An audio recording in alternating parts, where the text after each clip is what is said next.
ഞാനൊരു ദിക്റ് പറഞ്ഞു തരാം. ഈ ദിക്റ് പറഞ്ഞാൽ നിങ്ങളുടെ സ്വഭാവം നന്നാകും, പാപങ്ങളിൽ നിന്ന് ഒഴിഞ്ഞു മാറാൻ കഴിയും. ഇൻഷാ അല്ലാഹ് അള്ളാഹു പറയാൻ ഭാഗ്യം തരുമാറാകട്ടെ. നിയ്യത്ത് ചെയ്യുന്നവരൊക്കെ ഒന്ന് കൈപൊക്കിക്കേ. ഒരു ദിക്റല്ലേ, പൈസ അല്ലല്ലോ. അരകയ്യന്മാരാരാപ്പോള്ള അരകയ്യന്മാരെന്നില്ല, പൊക്കണമെങ്കിൽ നല്ല പൊക്ക്. അള്ളാഹുവെ, മരിക്കുന്ന കാലം വരെ ഈ പൊക്കിയ കൈ ഒരുത്തന്റെ മുമ്പിൽ നീട്ടി യാചിക്കേണ്ട അവസ്ഥ വരുത്തല്ല അല്ലാഹ്. ഈ ഉയർത്തിയ കൈ കൊണ്ട് നാളെ നന്മതിന്മ എഴുതിയ കിതാബ് വലത് കൈ കൊണ്ട് വാങ്ങാൻ ഭാഗ്യം തരണേ അല്ലാഹ്.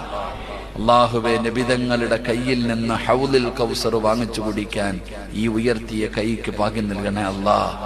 അള്ളാഹുവിന്റെ മലക്കുകൾ നാളെ സ്വർഗത്തിന്റെ മുമ്പിൽ വെച്ച് മുസാഫഹത്ത് ചെയ്ത് സ്വർഗത്തിലേക്ക് പിടിച്ചു കയറ്റുന്ന വിഭാഗത്തിൽ ഈ കൈപൊക്കിയവരെ നീ പെടുത്തണേ പടച്ചവനെ. ഇത് വാഗ്ദാനമാണ്. അല്ലാഹ് സാക്ഷിയാ കേട്ടല്ലോ, അള്ളാഹു സാക്ഷിയാ. ഈ ദിക്ർ നിങ്ങൾ പഠിച്ചോ, ഇത് നിത്യമാക്കിക്കോ, നമ്മൾ രക്ഷപ്പെടും. അള്ളാഹു ഭാഗ്യം തരുമാറാകട്ടെ, അള്ളാഹു ഭാഗ്യം തരുമാറാകട്ടെ.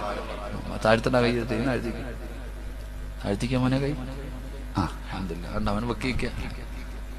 അല്ലാഹു ഹാളിരി അല്ലാഹു നാളിരി അല്ലാഹു ഷാഹിദി അല്ലാഹു മഈൻ.